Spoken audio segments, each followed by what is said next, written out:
Cool. Thanks, Arash.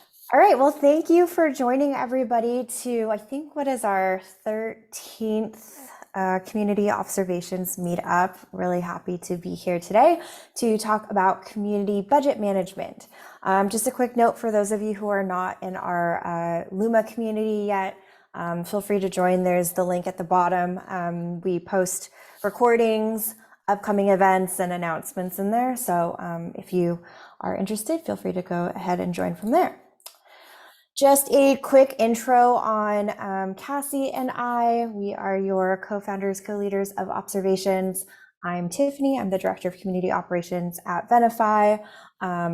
I haven't updated this, my bad, but recent loves, I went to Antarctica and Alaska recently. I'm not the biggest fan of cold weather, but for some reason I found myself there, like cold places twice. Aperol spritzes are my favorite drink right now, although I think I overdid it on the cruise that I just went on, and I'm a huge fan of Orange Theory. And then a current ops project, I put last time product roadmap visibility. I think right now I'm actually working more on cross-functional reporting. So I've been working with our customer success organization as well as our product organization to make sure they have community-related metrics that are, helpful for them. So, for example, community engagement with regards to customer health score, or also, number of open ideas by account for our product team for roadmap visibility and planning. Cassie, I'll shoot it off to you.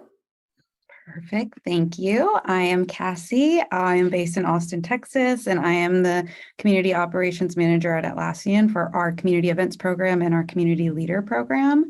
I am in our new office. We opened up this week. Literally Monday was the first day, July 25th, and we haven't been in an office in like 2.5 years. So it's just really cool. And it's the first office that was built with our Team Anywhere model in mind, which is like, you can work wherever you want, whenever you want. So it looks very different from the past offices that we've had. So it's exciting to be back and like seeing people being social again. Yes, chat is working. I was gonna plug that at the end. I did figure out how to enable it. So yay, I'm glad y'all are in there. But my current ops project right now is working on a connected community experience. So like I said, I focus on ops for our events program, but we do have an ops person for our online program. And for as big as we are and as much as we scaled our program, we haven't done a really good job of connecting our online and events experience. So that's a big goal of mine this year. If you go to our community.atlassian.com, there's very little mention of our events program, and that will be changing soon. So I'm excited to get that more integrated with our overall online experience. A few housekeeping notes. The camera is obviously optional. I think this is our talk for like our usual meeting. So right now I think it's already off because it's a webinar. And for anybody who's just now joining, this is our first webinar. So thank you for bearing with us with some of our technical difficulties. But we also love discussion and engagement. So now that the chat is on and we figured that out, if you just want to chat in there, feel free to do that. But if you do have a question for any of our panelists throughout this meeting, please throw those in the Q&A. But yeah, if you have any questions for me or Tiff, need any advice, any ops related questions, please hit us up at opsforcommunity@gmail.com or the Slack workspaces. We are in the CMX space and the community club space under the community operations channel. All right, so we have been in the midst of our OpTops Dog series for a while now. OpsTop Dogs, if you don't know, is a framework of community operations that was founded by Holly Firestone. And we are on the operational budget pillar or subject. And this month we actually wound up doing things differently. We usually have two speakers who talk for about 20 to 25 minutes each, and we had 3 amazing people reach out and wanting to share their budget stories and learnings with us. So we switched things up, and as you can see, we are doing a webinar panel this time. So I wanted to introduce our 3 amazing speakers. We have Steph, Jill, and Pixie. So thank you all for joining today. Really looking forward to the chat. Let's start off with quick rounds of introductions, and then what I'll do is I'll just stop sharing so we can just focus on all of our faces and start the conversation. Let's just go in alphabetical order. Jill, would you like to go first? Sure. Hi, everyone. I'm Jill Ross, and I am the Director of Community at Fivetran, and I'm based in San Diego, California. And I joined Fivetran in January, and we are soft launching our community next week. So exciting times. Oh, wow. So you must be busy. Yeah. And I wanted to also add a fun topic. So what is your favorite pizza topping? Oh, gosh. Probably burrata. Oh, nice. Very cool. Pixie. Hi, all, I'm Pixie. I used to be based in Malaysia and China, but this year I just relocated to Spain in Valencia. I'm Wow. currently working, I'm so happy about it. I'm learning Spanish now, so it's really exciting. I'm the director of online communities at Teach for All. So since I moved to Spain, this is a new role that I'm doing. Today, a lot of the kind of insights and experience that I'll be sharing, it'll be more coming from my previous role that was more operational focused when I was working at Alibaba, managing a team there. And in my current role, I work with teachers and community builders from all over the world, building learning communities within the education sphere across 60 countries. And my favorite pizza topping, I may get canceled, but it's pineapple. Pineapple. I love it. I just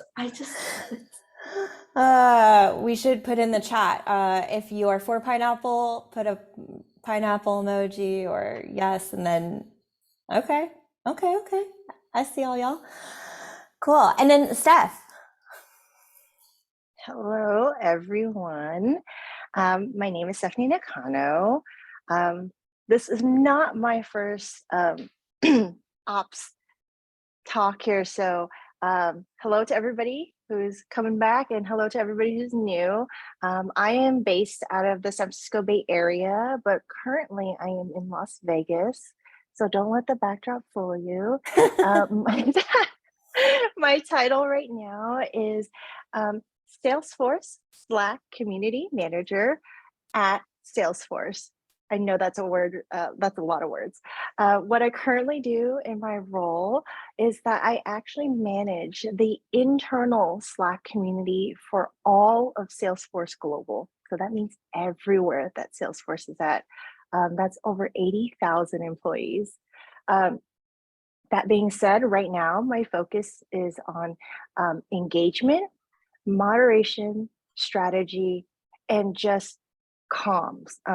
Some of the biggest challenges that Salesforce has is using Salesforce, like not only the values of Salesforce, but having that translate and having that presence in Slack. And so that's my big challenge here. My favorite topping, sorry, I got to join everybody on this like getting canceled thing. Pixie, I'm with you. Pineapple and ham. I'm so sorry, everybody. I'm okay with being canceled. You know, it seems like most of the people here like pineapple on pizza. So I guess the ComOps people are aligned on that front. All right. Love it. Thanks, Jake. Okay, so now let me stop sharing this screen so we can focus on all of our lovely faces, and wanted to dive in on having a conversation around budget. So budget, I think, is something that all of us have to deal with in community operations at one point and another, whether or not we're managing the tech stack or swag logistics or what have you. And it's kind of a taboo subject. I feel like a lot of us hate it and find it difficult. We're not finance people or accounting people. Sometimes it's hard to ask for budget. So really wanted to just open up the floor to share experiences and best practices on how all of you are managing your budgets. So just to start off with, and Jill, let's go ahead and start with you. Can you give us just a general, like high level overview of how budget is managed on your community team? And that could be things like the request process, how it's managed throughout a quarter or a year, whenever you're doing your planning. And then just, is it, specific to your community team, or is it, sitting under a larger umbrella somewhere? Yeah, so we're still very much in startup mode at 5Tran. We have grown significantly over the past year. And so right now, operationally across the business, we're really trying to play catch up and mature as a company in this area. So I don't have a community specific budget right now, but it is under development. And we have an amazing marketing program manager who just joined this past year as well, who is running the entire marketing team's budget. So really it's an ad hoc request process right now, but we are hoping to formalize it more in the future. So really as things come in that, you know, we need to request, you kind of just make the case for it and hopefully get it approved.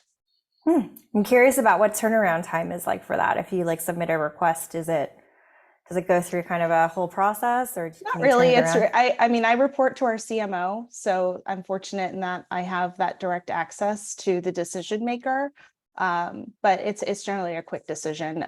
But you know, it's really a matter of how prepared you are and in your proposal, and you know, having accurate estimates and things like that. So as long as you do the legwork, it's usually a pretty quick turnaround. Gotcha. Pixie, how about you? Where does budget sit? How do you do requests, and generally, how is community budget managed? So at the time for community, it sits under engagement, which is it's a department that holds communication, learning, and member PR. Member PR is like this, the member stories featuring them, appreciation, that we have a person in charge of that. So usually at the end of the quarter, last quarter, we will have each unit will look at what are their goals for the next year, next financial year. What are kind of projects that they're going to work on? What is the kind of how many, what's the number of that? They report that back to the head of engagement. Then the head of engagement will look at the needs of every unit, and oftentimes will move around some of the numbers. Example, they know that you can get more money from the learning team. So learning team has similar goals and KPIs to community. So then when we know community team cannot get a certain amount, let's say we can't get more than 30,000. So that extra 20,000, we actually include it in learning, because the whole team shares KPIs. There's rarely a kind of KPI that only one single unit holds. Maybe just communication will hold a special KPI. So this is how we make sure, like, as a whole team, we can ensure that we're bringing in the right amount of budget. And this is usually requested both locally to the local country we sit in and the regional department, because we're a 6-country team. And we do that once a year and review it quarterly basis. So on a quarterly basis, we may relook at the numbers and see if we want to put more of that 100,000 we asked for in Q2. Maybe we'll put a bit more in Q3. We move it around. Gotcha. And is it a case for you where, let's say you have the 100K in Q2, if you don't use it, do you lose it, or can you actually like be like, hey, we didn't spend this in time, let's roll it over to Q3? Yeah, so it really depends. Most of the time we can roll it over because how our company works. We have our financial year, but then we also have our main campaigns. At the times with Alibaba, so we have those, you know, the 11/11, those big sales days.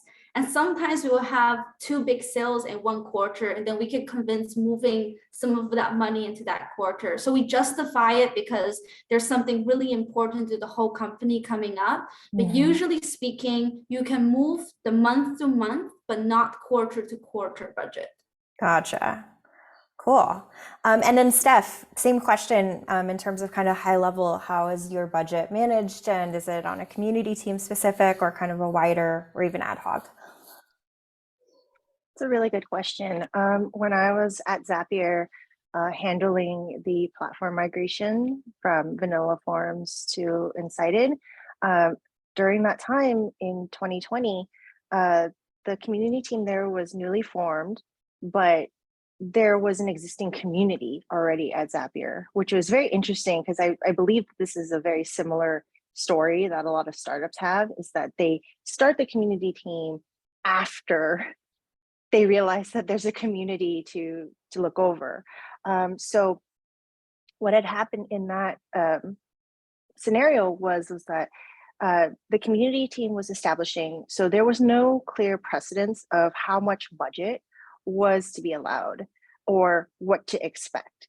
And so what I usually do is when I'm advocating for budget in either a newly established community team or in an ad hoc kind of per request setting, what I like to do is I take kind of like a range of the budget for like a platform or tooling, whatever, and I actually add about 10% above that, simply to give yourself some buffer. Because what I notice is that now a lot of these toolings and services will have kind of like a concierge or an add-on level of service where they really help you through the process, and that is not always accounted in budget. So that's my reasoning, and that's how I was able to at least advocate for budgeting on a community team that is either new, in a startup, really had no precedence or had no clear plan prior.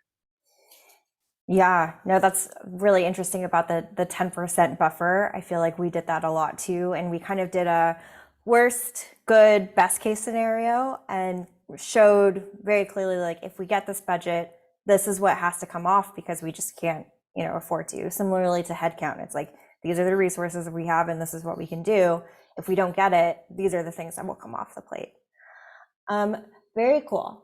So we had one question from Karina, and I know it's, Jill, you talked a little bit about the ad hoc requests, but for those who have a formal community budget, so maybe Pixie and Steph from your side, and Cassie and I, we can also provide some insight on this as well. How did you advocate for a formal budget from an ad hoc system?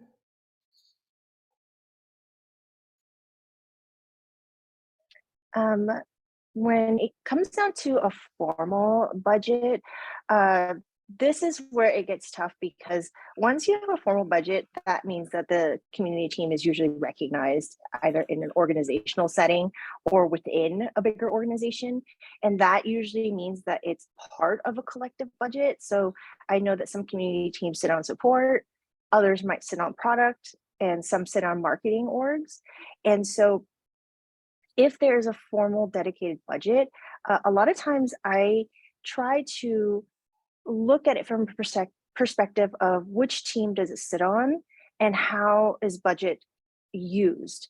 My understanding is that when community teams are on marketing orgs, it's kind of use it or lose it, and it goes pretty fast. So you really have to plan in advance, like to use it as soon as possible or claim it as soon as possible before maybe other segments of the organization start using it up. Whereas like when a community team is on, like, say, product or support, those budgets tend, and I'm not saying all, tend to remain constant and stable, and that there's no like bigger pot of budget that it's all being consumed or used from. From my experience, product teams tend to kind of like say, hey, there's like a stable budget, we won't touch it because it's not really being used at a rapid pace. And so I find that if there are dedicated budgets on more kind of not high consumption orgs, I realize that there is a lot more time to use that budget, and it's easier to segment out, like you want to use it for tooling, you want to use it for swag, you want to use it for maybe a beta test event that you want to support on-site food for the people who are testing. Whatever it is, there's a lot more thinking that you could put into it. Whereas like I feel like marketing, like you just have to like quickly get signatures before the budget dries up. Yeah, absolutely. I know for me personally, when I started managing our budget, it was like a big pot, kind of like how you were saying, and I had to advocate for my manager for like very specific light items, like reimbursements for our events, like you said, the swag, because before it was just going into one big thing, and how do we manage all of that and compared to all the other items for a community that I don't even manage. So it was a matter of like advocating specifically for the things that I do manage, and then giving obviously the history of what that cost before and like what we want now and year over year how to grow that. But for us, it was more about like advocating for those different line items, so it could be very clear that this is what I'm managing and the bucket that I have. And similar to you, Pixie, for us, it is quarter over quarter. If you don't use it, you lose it. But we do have the flexibility of like, if I know I'm not going to use all of the swag budget, that can go towards reimbursement, like another light item, as long as it's in the same quarter. Yeah, we did similar that we will usually have a budget category, and each budget category will have the line item and items. So I cannot move money from one budget category to another. However, I can move it across the line items. But it's interesting, at least with our finance and like our management, when we were advocating for budgets, whenever we gave like the super detailed, like for example, reimbursements, and then I don't know, parking fees, food, like super line items, they actually don't like it from our team, maybe because we were just a larger organization. Because to finance, they're like, tell me what's the project goal. If we say we're supporting the sellers, the members for this huge campaign coming up, then they're like, okay, whatever you need to help this, I don't really care, as long as you clearly show how would you achieve that plan. But they don't really want to know how much you spent on this line, that line item. So it was a bit different for us. It's like a larger company. You touched upon a really interesting topic that I worked on a lot when I was at Salesforce, is reimbursement for user groups, and how you manage that within your budget. And not only from kind of the logistics of allowing, user group leaders to reimburse and submit reimbursements and get them approved and whatnot, but that also leads to forecasting of like, your user groups program is growing. How do you continue to ask for a little bit more budget and forecast so you can continue to support the growth? Do any of you have any experience or have reimbursement processes for your user group leaders, and how do you go about doing that? I'm gonna let y'all answer. I guess, Pixie, do you want to go first since you mentioned it? Yeah, for us, it was actually relatively straightforward, because we had a line item that was specially for, so we didn't do so many user groups, but we had ambassadors. Okay. And we had community contributors. So we had these two line items. So one is more of a leadership, like supporting us to grow the community. Another one is like a content feeder into the community. So we would have one line item for ambassadors. So different ways how we take care of them. It could be like, I include the training fee. So example, if an ambassador is going to do a workshop and I know a workshop will cost X amount, in that X amount, I would have included some of the kind of budgets. For example, we have a rule that you can only request reimbursed under 100 ringgit in Malaysian ringgit for your transport, because we know the market rate. So we already know the maximum. If they're going to ask for 200, that's not going to happen. So it's easier for us for budgeting, because we already budget at 100. So we won't have a case that they come over with a 500 bill and we're like, oh, where am I going to get the money from? Totally. Steph, how about you? Did you do user group reimbursements at all at Zapier? Yeah, at Zapier and at Coda as well. And we did something pretty unique, which was we got our participants who were either speaking or engaging in the event itself. We actually gave them a kind of I guess it's a debit card or a credit card. And we put a finite amount on there, and we designate exactly what the amount is for. So it will say $25 per day to consume food, and it will say, $50 to use on your break for whatever purchase you'd like. But the idea here is that we just say, this is the amount that we give you. Whatever you spend this amount on, here's the breakdown that we recommend. But if you spend it on other things, as long as it's these categories, you acknowledge that that is all we're going to cover. Mm-hmm. And I thought that that was such an easier way to not deal with a reimbursement, but to really control budget. I think a lot of times what I had, challenges, especially with my executives, was to really tell them how much I'm planning to spend. And there are, things that are billable and non-billable. And I just didn't really want to deal with the headache of what was billable by having these incremental levels of, either inputting what I need to write off or things that we said we would cover and now we didn't think about covering.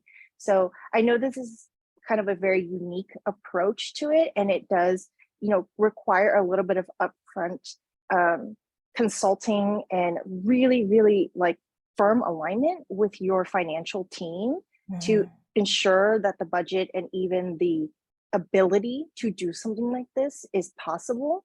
But I wanted it to be out of my hands, right? And I wanted it to be more about the community experience and why everybody is gathering and being a part of our community experience rather than like worrying about where the spending or how to spend came from.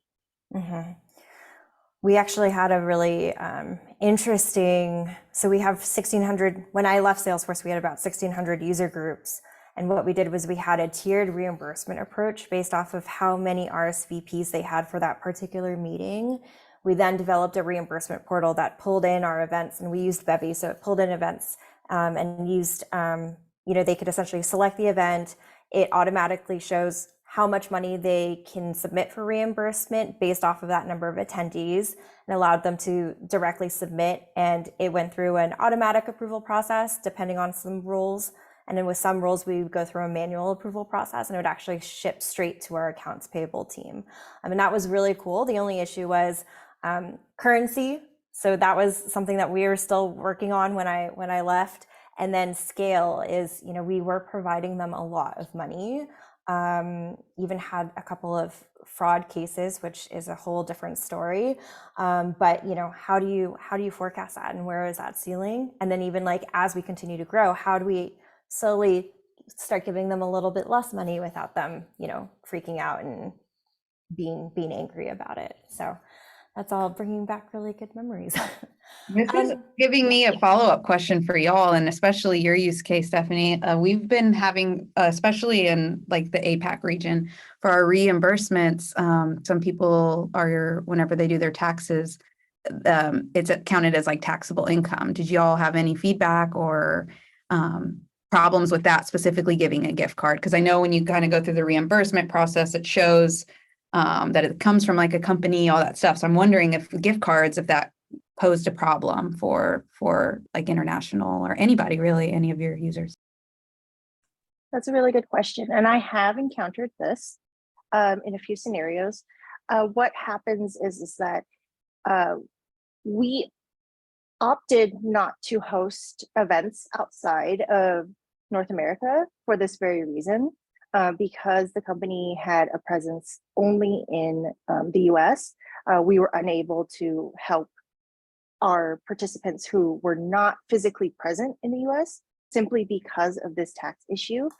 I don't know if there are possible workarounds or things to that nature, but I do know that if your company has the ability to operate in a country, then the tax side of the equation is usually accounted for.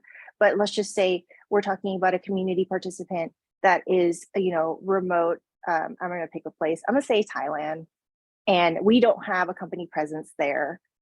That becomes like really a policy issue that the program, you need to have boundaries about it, right? Where you're saying, hey, because you're participating here, we have to actually think about giving you a physical product in lieu of the amount that you would be spending, or if the country has some way of providing like an actual item in lieu of the cost.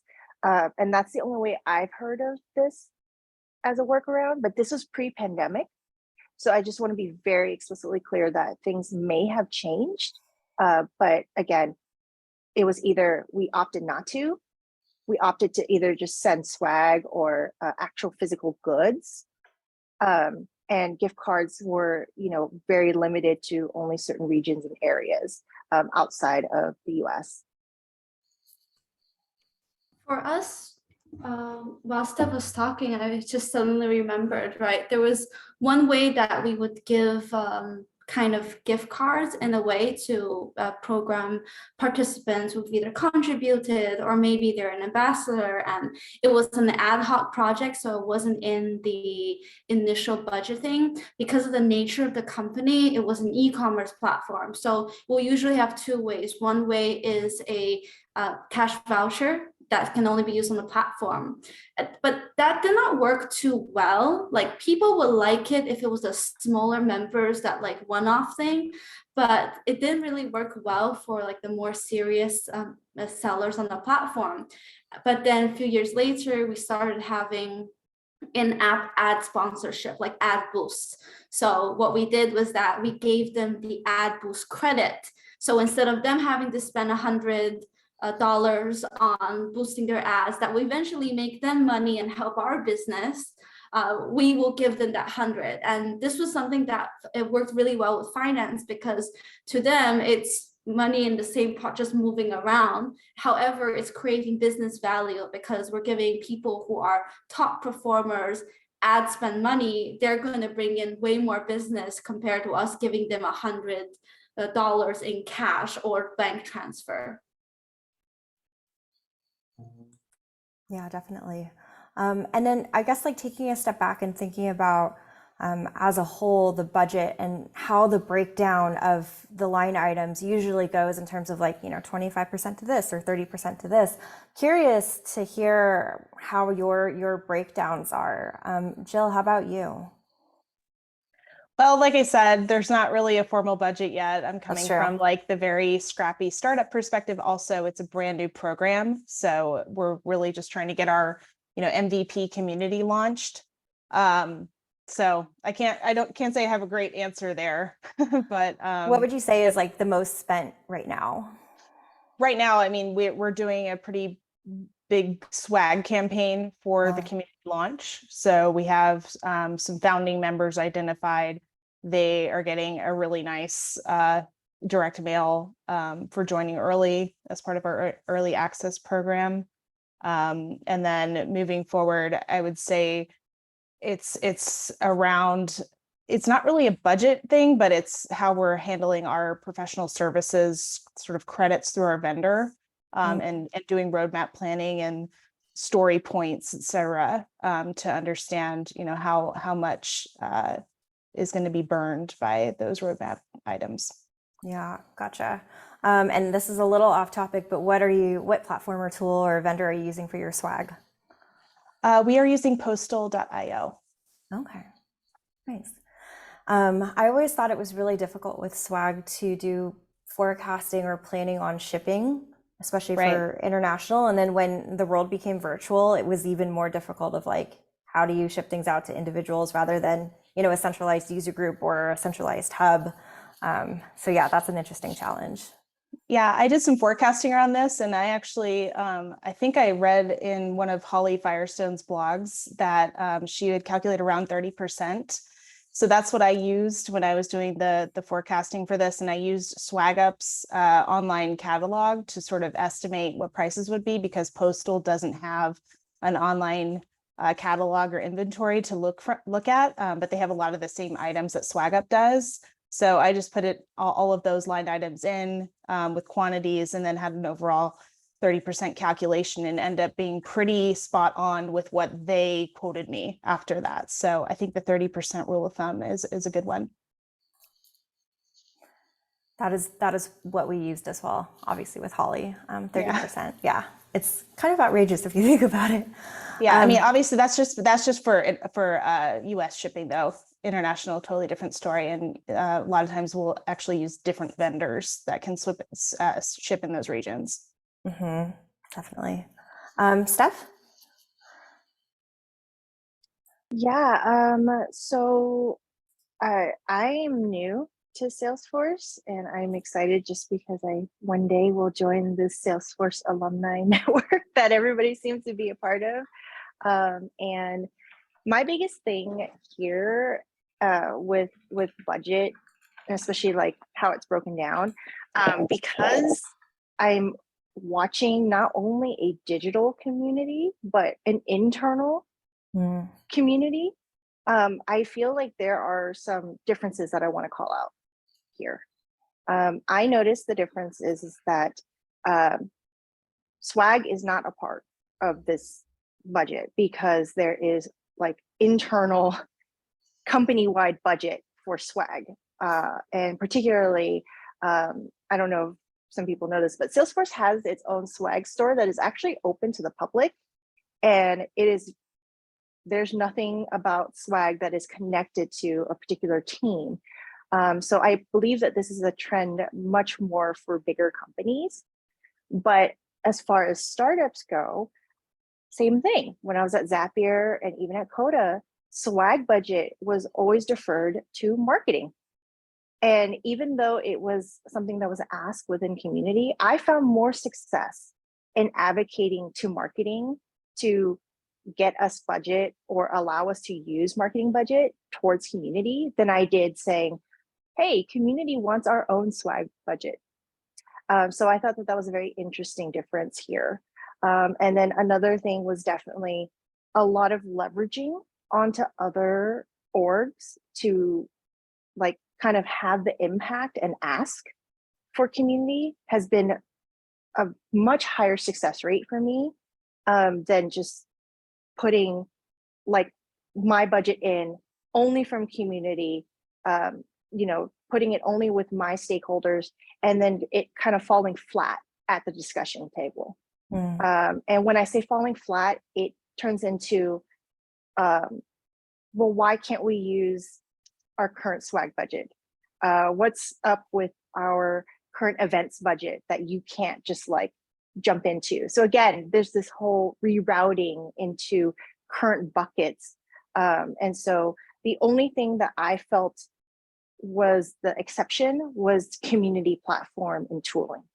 And even now I feel like that's kind of blurred because I noticed that there's a lot of teams using automation tools like Zapier, and they will just buy into the Teams plan. And so if you as a community team wanted to join, an operations account for Zapier, it's very easy to do that as well.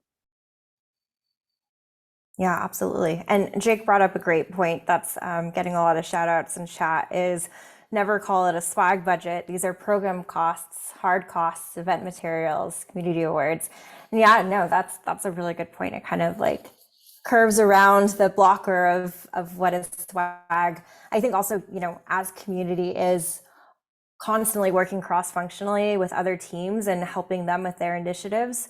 I remember one time a product manager wanted to run a focus group and utilize some of the community members. And we're like, yeah, that's totally fine. And he's like, do you have swag that you can give him? And we're like, no, we can give them swag, but we're not going to use it from our budget line. So if you'd like to provide swag or give us budget so that we can help facilitate that, then we can do it. And I think those kinds of pushbacks are really important. Otherwise, it just, we'll have to pay out of pocket.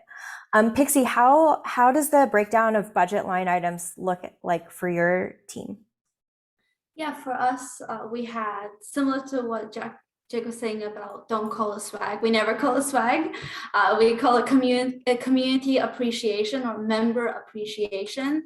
And just under that category, we actually separate into regular members, ambassadors, and high profile members. And in our case is the 10% of sellers making the most money on the platform, because we know that the C-levels and marketing team, those are their babies and they really want us to take care. So whenever we break it down and they can see like how much are my most important people getting, for each department cares about a different category, we're more likely to get that money for member appreciation. So we have member appreciation, we have community learning, community operations, community events, and community ambassadors. So the community operations are platform. For example, if I want to get Adobe, if I'm having a community platform, like these kind of things, is mostly is actually the communication unit in our team using it. It's not like community operations like the conversations we're having here. Those budgets go more into events and maybe the ambassador. In the past, we used to put ambassadors budget in like combination. We kind of rolled a bit into the member appreciation, a bit into events, but then we realized that to a company, especially since our ambassadors are only like 10, 15 people, they really wanted to take care of them. And they would actually give us, the only ad hoc budget we get is for big time kind of dinners with member appreciation or ambassadors. So when we separated it, we ended up getting more money than we asked for. So that was a good call from our team at that time. It's always great to get extra budget. Yes. I always ask for 30% more than I need, because budget is always a fight. So I will ask her how much, it goes around, and I have to debate with people. Like, it's a whole argument.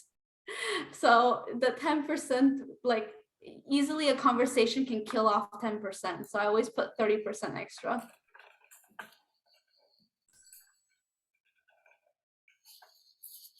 Cassie? Awesome. Okay, I will move on to the next question. We had one in the chat. Just want to pitch in to ask if new role budgeting is part of the discussion here today. Do any of our panelists have any experience with new role budgeting?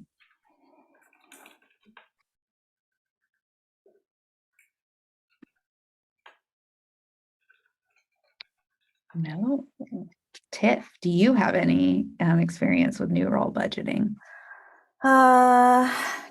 Actually, I think sometimes I think it's a long tail, right? And so I think you have to first prove the need for that person. And I talk a lot in some of my sessions about roadmap planning and capacity planning, and really showing, what this new person on the team would do, what benefit they would provide to the team, and, what things can we not do without adding this additional headcount.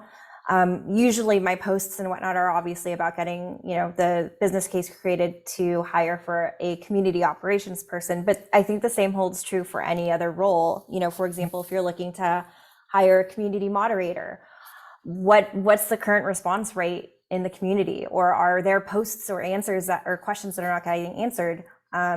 And how many, and what is the growth rate of that, where, you would actually have a substantial business case to be like, this person will be spending 20% of their time answering unanswered questions in the community moderating, doing, et cetera, et cetera. So I think that's kind of the main first part, is that qualitative with a sprinkle of the quantitative. And then you show that, and then you kind of start planting that seed for asking, for the budget for headcount. I think you can't just go and ask, I want, this budget for a new person. It's the why and the how and the what will this person do behind it. Agreed. Yeah, I worked with Tiff on recently when I brought on my new hire, Victoria, about like the page was what we do today, what we would do with this new person, and what we can't do without a new person. And then that helped kind of frame the conversation to ask for that budget. Mm-hmm. Yeah, I think adding a layer of expected outcomes would help make your case in that as well. So if you have specific OKRs, for the year, for the quarter that you're trying to work towards, it's just some KPIs attached to that would go a long way, at least in my organization. For our team, what really worked was that, especially when I wanted to hire more specialists, so for example, like really amazing writers, content creators, roles that are too specialized that as a company they may feel that, oh, we can't get them to do enough things, because like as community we end up doing so many stuff, right? So what I usually do is I ask early, because I want to plant it in the C-level's mind like very soon. I start sliding it into like every other conversation. But the main thing is our team tests out. So for example, I wanted to translate all of our content into altogether 3 languages. So we used to do everything in English, but most of our members are Chinese speakers or Malay speakers. And the education level and habit, like English is okay, but it's not going to help them the most, right? And we wanted to hire a translator to translate all of the content and make it an ongoing thing. The management didn't see it as necessary because they thought like, oh, we always did English, is fine. So what we did is that within the team, we ad hoc work on projects to translate it. We just started translating few things on our own, workshops, and we will do like English version and the Chinese version, and we'll measure these two. And we do it a few times so we can literally show that, okay, since we started doing Chinese content, we have had X% of new event attendees who are long existing sellers, meaning we're finally doing content that they care about. Or since we started translating content, we have had more session views. We have increased the sales rate amongst people who identify preferring a certain language. So with that data, we have like our initial need, and we have the data proving that we tried it out, but we're not professional. Like we were Google translating it and asking for favors. Now we prove that this role is actually valuable. Now can you give it to us? So it does take a while, but I have found that works well when you're trying to hire specialists. That's great. And Arash, if you are looking to hire a community operations person, feel free to email us afterwards. I can send you some resources that I've made. Yes, hit her up. She's got all the great resources. Or maybe I'll just put them in the follow-up too. Oh yeah, and Luma. Okay, so next question in the chat from Jamie. Hey, Jamie. Is it worthwhile to try to have a separate community brand? Does this have an impact in your experience on budget, for design, swag, etc.?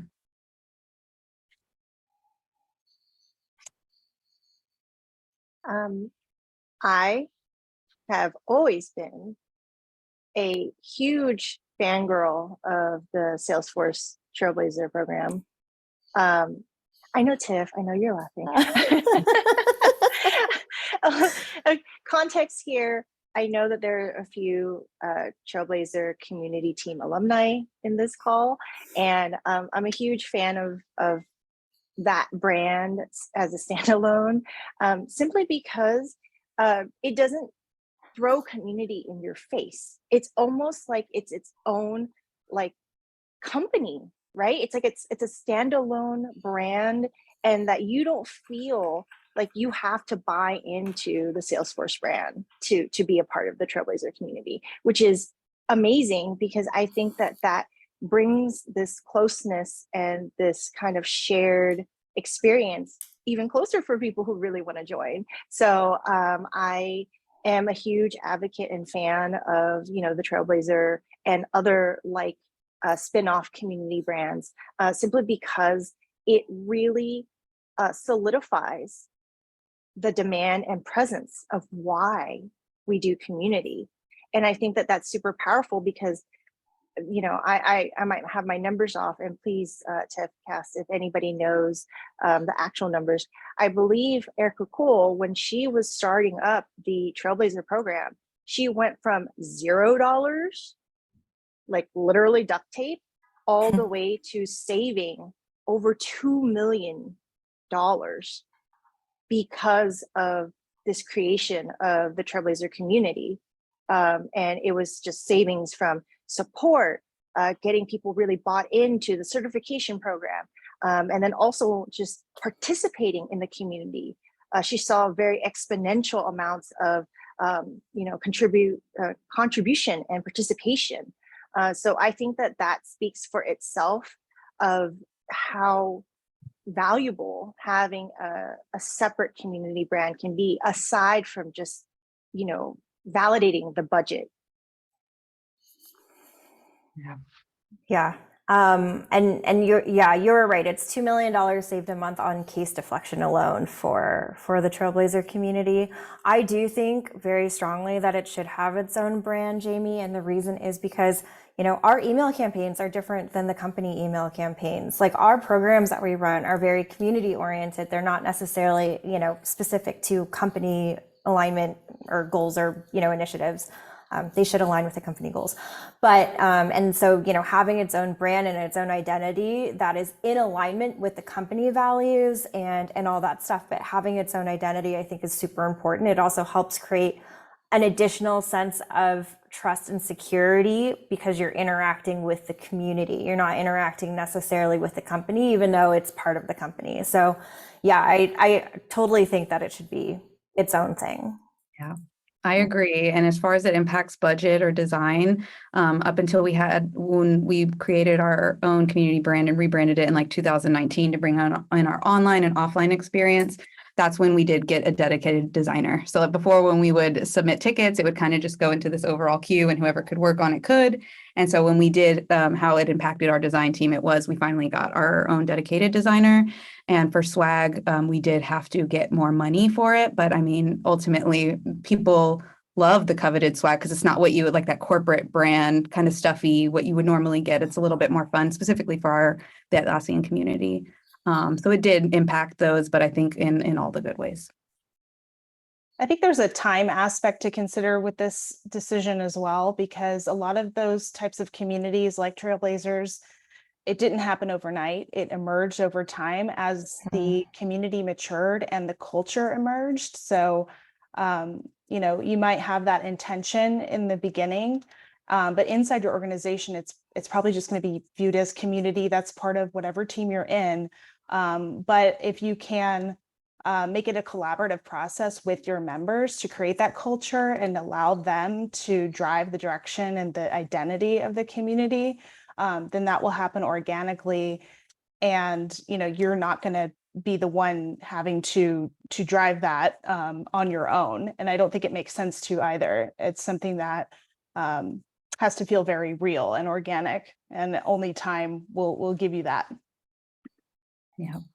Yeah, I agree so much with what Jill is saying, because I'm huge on having community brand. I think that's how we kind of, as community builders and managers, I feel like often when you hold a community brand, you hold it with more pride compared to like, I'm the community manager of Teach for All versus I'm the community manager of the Teach for All Pride community. Like when you're supporting like a branded one, you feel more closer sometimes. But even though I'm a huge advocate, I worked on a project to rebrand our community by killing the previous brand, because as Jill was saying, it's about timing.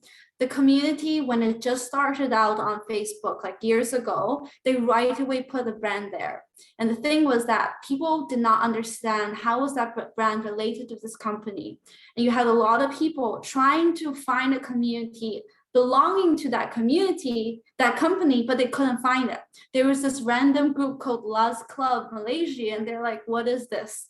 So when I joined in, one of the first things I did was actually change it to as blunt as I can be, which was really blunt, like official Lazada Malaysia seller community. Like it's very boring, but it increased the amount of members engaging because there were so many, it depends on the community managing, right? There were so many other groups on the internet for e-commerce sellers selling on the platform. You would have no clue which is the one actually managed by Alibaba, by the company. Where can you get like direct from the horse's mouth, like tips like that? So making it super blunt actually helped us more than when we started out with like a cute branding, a special logo and all that, because people had no clue it was us. Yeah. Yep. Well, thank y'all. I know we've got 3 minutes left. So Tiff, I'll let you do the closing, but just for everyone in our panelist, just ending on a positive note, if you could throw in the chat what y'all's favorite thing, panelists and everybody else, all of our attendees, what your favorite thing about budgeting is. I would love to see that in the chat. And Tiff, take us away. All right, sounds good. Well, thank you everyone for coming. And this has been a really fun experiment with the panel, and the hour actually went by really quickly. So lovely conversation. Thank you all so much. Huge virtual and in-person round of applause for the three of you. Thank you so much for coming. Next up, we are in our penultimate topic for the Ops Top Dog series, I think. So it's guidance. So, you know, pretty much internal enablement and education, documentation, creating, you know, self-sufficiency for the rest of the community team and community team members and stakeholders. So if you have any stories or best practices or lessons learned on guidance, which is the dog, the G in the dogs, please let us know. Our next meetup will probably be late August. And just feel free to email us or Slack us or, you know, send us a carrier pigeon message. We'd love to have you. I love reading all these chat items. I know, and I just do want to plug for those who haven't left yet. There is a feedback survey that comes out at the end of this event. Since this is our first panel, I would love any feedback. We would love any feedback because I think this is one of our highest RSVP'd events, and if we need to keep doing this in the future, we want to serve y'all and what makes sense for our attendees. So thank y'all. Thank you so much, everyone. Bye. And thank you, panelists. Thank Yes, you. thank y'all. Bye. Bye.